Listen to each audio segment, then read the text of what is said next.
Ever been harassed because of your work? Yes. Have you been threatened online? Ay, oo. Have you been called biased? Yes. Have you been called stupid? Yes, plenty times. By idiots. Have you been called disrespectful? Yes. Have you been accused of corruption? Yes. Have you been called ugly as a response to any story? Yes. Have you been called fake news? Oh yeah, they always say I'm fake news. Anything that's critical is fake, right?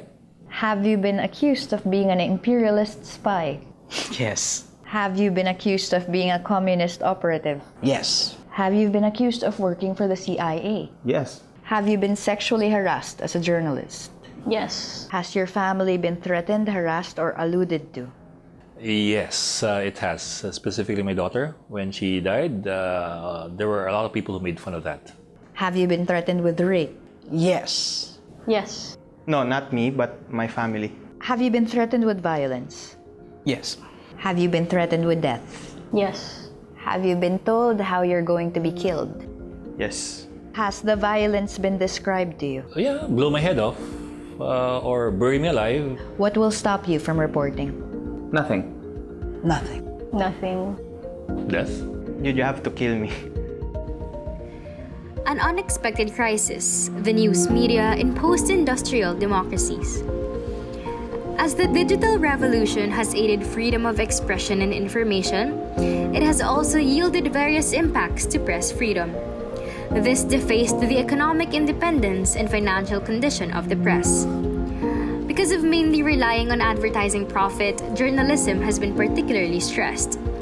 Moreover, the notion that was the news media will thrive in a post-industrial world has ignored fundamental economic realities, already existing societal tendencies, and upcoming technology.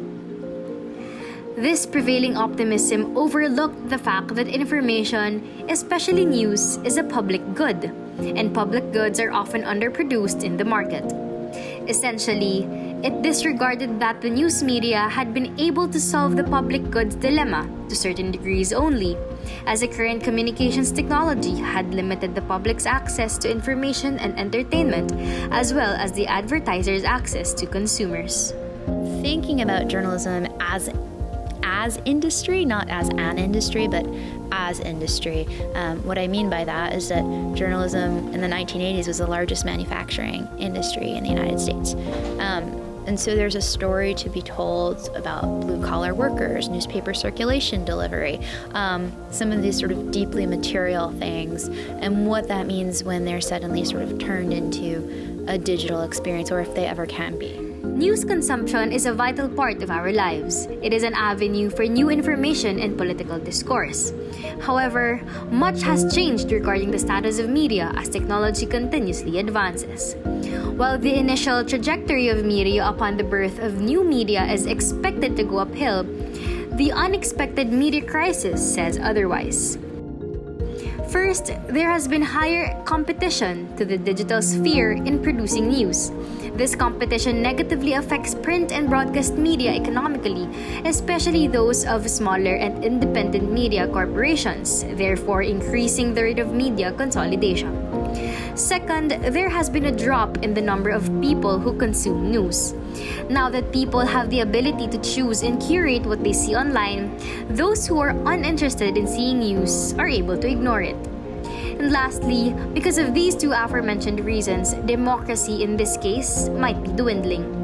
As news coverage becomes saturated among thriving corporations, plus the fact that there is lesser alternative media, there remains to be a gap that media corporations won't cover, and such information will remain unknown to most of us. One example that seeks to shed light on the weight of disinformation is the incident that happened in which thousands of Filipino people mobbed the vaccination sites in Manila City after the spread of misinformation. Sa Metro Manila, na-ECQ na rin bukas, dinumog ang ilang vaccination site matapos kumalat ang maling impormasyon kung walang bakuna walang ayuda at bawal lumabas. Saksi, sina Joseph Morong at Tina Panganiban Perez. Ayan, nagkakatulakan na po ngayon. Indicating that unvaccinated people may not be able to go out for essential trips or receive assistance or what we call ayuda, such as cash for families who are financially struggling during the ECQ period. Despite the new threats of the Delta variant, accounts state that people who were in line continuously hit each other while many were found cutting in lines. Robert Villanueva, one of the victims who fell for this misinformation, described the event to be almost like a stampede. Government officials were quick to deny this false information, further reminding the citizens not to believe in fake news circulating online. In the same way as COVID-19 spreads in the United States, news media in various social media platforms such as Facebook and Twitter are facilitating important conversations about the virus.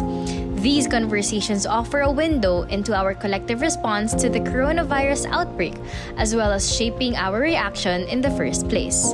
Hence, the spread of various misinformation still cannot be negated. Apparently, the media is changing the way people respond to the COVID-19 outbreak. As Santosh Vijay Kumar says, a health and risk communication researcher at Northumbria University, we're seeing a worrying trend where specific behavior is triggered by fear and anxiety, such as loading up on toilet rolls or hand sanitizers, get normalized and further diffused because they are constantly discussed in the media. Thus, people are more likely to panic if they see stories grasping misleading and false information about the virus in the media. As the media serves to be the primary watchdog of the state and enables democracy, this current media crisis is relevant as it poses a threat to democracy and must ultimately be addressed. The less media there is to cover current events, the less people know about them, and the more they become susceptible to misinformation. At the same time, the fewer people who are aware of current events, the greater their ignorance regarding the political climate of their country. These in turn cut off the role of media in proliferating democracy and ensuring political participation. Unless the government addresses this, the threat of new media to democracy continues while corruption is able to thrive.